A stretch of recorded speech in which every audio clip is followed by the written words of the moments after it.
Indian ടീമിൽ സുപ്രധാന മാറ്റങ്ങൾക്കൊരുങ്ങി ഗൗതം ഗംഭീർ. എല്ലാവർക്കും നമസ്കാരം, മിക്സ് സ്റ്റുഡിയോയിലേക്ക് സ്വാഗതം. അപ്പോൾ ഇന്ത്യൻ ടീമിൻ്റെ പുതിയ പരിശീലകനായി അപ്പോയിൻറ്റ് ചെയ്യപ്പെട്ട ഗൗതം ഗംഭീർ ചില സുപ്രധാന നീക്കങ്ങൾ തന്നെ നടത്തുകയാണ്. ഇന്ത്യൻ ടീമിൽ അദ്ദേഹത്തിൻ്റെ ടീമിൽ വരുത്താൻ പോകുന്ന ചില പ്രധാനപ്പെട്ട മാറ്റങ്ങളെക്കുറിച്ചുള്ള സൂചനകൾ ഇപ്പോൾ പുറത്തു വന്നിട്ടുണ്ട്. അതിനു മുമ്പ് നമുക്കറിയാം, ഒരുപാട് സസ്പെൻസുകൾ നിറഞ്ഞ ഒരു അപ്പോയിൻമെൻറ്റ് തന്നെയാണ് ഇന്ത്യൻ പരിശീലക സ്ഥാനത്തേക്ക് ഗൗതം ഗംഭീർ. അദ്ദേഹത്തെ അപ്പോയിൻറ്റ് ചെയ്തിട്ടും ഇതുവരെ മറ്റ് കോച്ചിങ് സ്റ്റാഫിലെ മെമ്പേഴ്സിന് ഇതുവരെ BCCI അപ്പോയിൻറ്റ് ചെയ്തിട്ടില്ല. ചില താരങ്ങളുടെ പേര് ഗംഭീർ നിർദ്ദേശിച്ചിട്ടുണ്ടെങ്കിൽ പോലും BCCI അതിന് ചെവി കൊടുത്തിട്ടില്ല എന്നാണ് നിലവിൽ പുറത്തു വരുന്ന റിപ്പോർട്ടുകൾ. സോ ഇന്ത്യൻ ടീമിൽ ചില പ്രധാനപ്പെട്ട മാറ്റങ്ങൾ കോരുകയാണ് ഇന്ത്യയുടെ പുതിയ മുഖ്യ പരിശീലകൻ ഗൗതം ഗംഭീർ. സോ വീഡിയോയിലേക്ക് പോകുന്നതിന് മുൻപ് കൂടുതൽ കായിക വാർത്തകൾക്ക് വേണ്ടി ചാനലൊന്ന് സബ്സ്ക്രൈബ് ചെയ്തേക്കാം. സോ മെയിനായിട്ടും സീനിയർ താരങ്ങൾക്ക് വിശ്രമം അല്ലെങ്കിൽ അവരുടെ വർക്ക് ലോഡ് കുറയ്ക്കാൻ തന്നെയാണ് ഗംഭീറിൻ്റെ ഏറ്റവും പ്രധാനപ്പെട്ട ചുമതല. T20 വേൾഡ് കപ്പിന് ശേഷം വരുന്ന അപ്കമിങ് സീരീസിലൊന്നും ചില പ്രധാനപ്പെട്ട സീനിയർ താരങ്ങളെ നമുക്ക് കാണാൻ സാധിക്കില്ല. എസ്പെഷ്യലി വിരാട് കോഹ്ലി, രോഹിത് ശർമ്മ, ജസ്പ്രീത് ബുംറ തുടങ്ങിയ താരങ്ങൾക്ക് സിംബാബ്വെക്കെതിരെ പരമ്പര ഉൾപ്പെടെ റെസ്റ്റ് അനുവദിച്ചിട്ടുണ്ട്.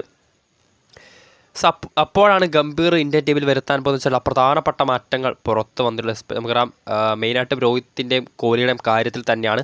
T20 ഫോർമാറ്റിൽ നിന്നും വിരമിക്കൽ പ്രഖ്യാപിച്ച ഇരു താരങ്ങളെയും മെയിനായിട്ടും ഏകദിനത്തിലും ടെസ്റ്റിലും മുഴുവൻ മത്സരങ്ങളും കളിപ്പിച്ചുകൊണ്ട് അതായത് T20 നിന്ന് വിരമിച്ച ഇരു താരങ്ങളെയും ഏകദിനത്തിലും ടെസ്റ്റിലും കൂടുതലായി കളിപ്പിക്കാനാണ് ഇപ്പോൾ ഗംഭീർ ആലോചിക്കുന്നത്. സോ അതിനാൽ തന്നെ T20 മത്സരങ്ങളിൽ കളിക്കാത്തതിനാൽ തന്നെ ആവശ്യത്തിനധികം റെസ്റ്റും ഇരു താരങ്ങൾക്കും ലഭിക്കും. സോ അതിനാൽ തന്നെ വിരാട് കോഹ്ലിയും രോഹിത് ശർമ്മയും അപ്കമിങ് ഏകദിനങ്ങളിലും അതോടൊപ്പം തന്നെ ടെസ്റ്റ് സീരീസിലും കൂടുതലായി അല്ലെങ്കിൽ മുഴുവൻ ടെസ്റ്റ് ഏകദിന പരമ്പരകളിലും നമുക്ക് കാണാൻ സാധിച്ചേക്കും. മറ്റൊരു താരമാണ് ജസ്പ്രീത് ബുംറ. ഇന്ത്യയുടെ ഏറ്റവും മികച്ച പേസ് ബൗളർ. T20 വേൾഡ് കപ്പിന് ശേഷമുള്ള ശ്രീലങ്കയ്ക്കെതിരായ പരമ്പരയിലും അദ്ദേഹത്തിന് റെസ്റ്റ് അനുവദിച്ചിട്ടുണ്ട്. സോ ജസ്പ്രീത് ബുംറയുടെ വർക്ക് ലോഡ് കുറയ്ക്കാൻ തന്നെയാണ് ഗംഭീറിൻ്റെ തീരുമാനം. അതിനുവേണ്ടി ചില പ്രധാനപ്പെട്ട മത്സരങ്ങളിൽ ബുംറയ്ക്ക് റെസ്റ്റ് അനുവദിച്ചേക്കാം. നിലവിൽ നടന്നുകൊണ്ടിരിക്കുന്ന സിംബാബ്വെ T20 അദ്ദേഹത്തിന് കളിക്കാൻ അദ്ദേഹത്തിന് റെസ്റ്റ് അനുവദിച്ചിട്ടുണ്ടായിരുന്നു. സോ അതിനുശേഷം വരുന്ന ശ്രീലങ്കൻ പര്യടനത്തിലും ബുംറയ്ക്ക് റെസ്റ്റ് അനുവദിച്ചിട്ടുണ്ട്. സോ അത് കഴിഞ്ഞ് വരുന്ന ബംഗ്ലാദേശ് പരമ്പരയിലും ഒരുപക്ഷെ ബുംറയ്ക്ക് വിശ്രമം അനുവദിച്ചേക്കാം. എന്നിട്ട് മെയിനായിട്ടും വരുന്ന ഇംഗ്ലണ്ട്, ഓസ്ട്രേലിയ തുടങ്ങിയ ടീമുകളോടൊപ്പം വരുന്ന ചില പരമ്പരകളിൽ മാത്രമായിരിക്കും ബുംറയെ തിരികെ ഇന്ത്യൻ ടീമിലേക്ക് കൊണ്ടുവരിക. സോ ചില ചെറിയ ടീമുകളോടൊപ്പമുള്ള പരമ്പരകളിൽ നിന്നും ബുംറയ്ക്ക് റെസ്റ്റ് അനുവദിച്ചേക്കും.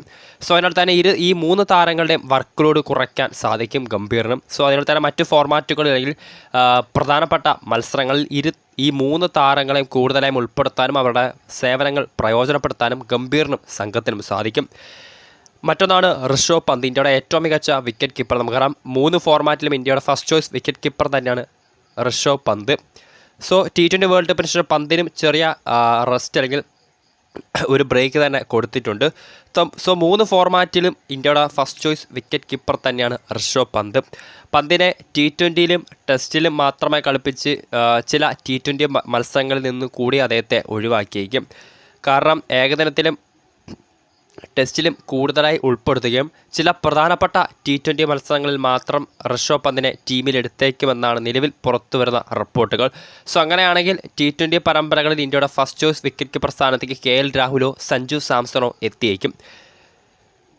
അതോടൊപ്പം തന്നെ KL രാഹുലിനാണ് മറ്റൊരു പ്രധാനപ്പെട്ട കാര്യം. നമുക്കറിയാം, ഇന്ത്യയുടെ ഏറ്റവും മികച്ച ക്ലാസിക് ഓപ്പണിംഗ് ബാറ്റ്സ്മാൻ. കുറേ കാലങ്ങളിൽ കഴിഞ്ഞ IPLന് ശേഷം T20 വേൾഡ് കപ്പിൽ അദ്ദേഹത്തിന് സ്ഥാനമുണ്ടായിരുന്നില്ല. സോ നിലവിൽ പുറത്തു വരുന്ന റിപ്പോർട്ടുകൾ പ്രകാരം T20യിൽ നിന്നും KL രാഹുലിനെ പൂർണ്ണമായും തഴയാനുള്ള സാധ്യതയുണ്ട്. കാരണം T20യിൽ അദ്ദേഹത്തിൻ്റെ പ്രകടനം അത്ര മികച്ചതല്ല. കഴിഞ്ഞ IPLലും മികച്ച സ്ട്രൈക്ക് റേറ്റ് KL രാഹുലിന് മെയിൻറ്റെയിൻ ചെയ്യാൻ സാധിച്ചിരുന്നില്ല. സോ സ്ട്രൈക്ക് റേറ്റിനെ ചൊല്ലി നിരന്തര പ്രശ്നങ്ങൾ നേരിടുന്ന KL രാഹുലിനെ T20 മത്സരങ്ങളിൽ നിന്ന് മാറ്റി നിർത്തി പകരം ഏകദിനത്തിലും ടെസ്റ്റിലും ഉൾപ്പെടുത്തിയേക്കും.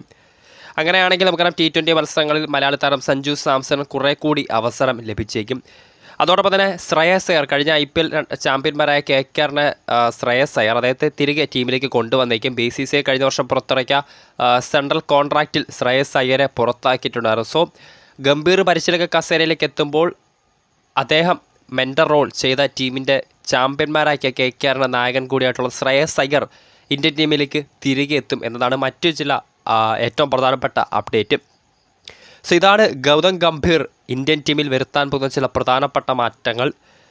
ജസ്പ്രീത് ബുംറ, വിരാട് കോഹ്ലി, രോഹിത് ശർമ്മ തുടങ്ങിയ സീനിയർ താരങ്ങൾക്ക് അവരുടെ വർക്ക് ലോഡ് കുറയ്ക്കാൻ വേണ്ടി ചില പരമ്പരകളിൽ നിന്ന് അവരെ ഒഴിവാക്കിയേക്കും.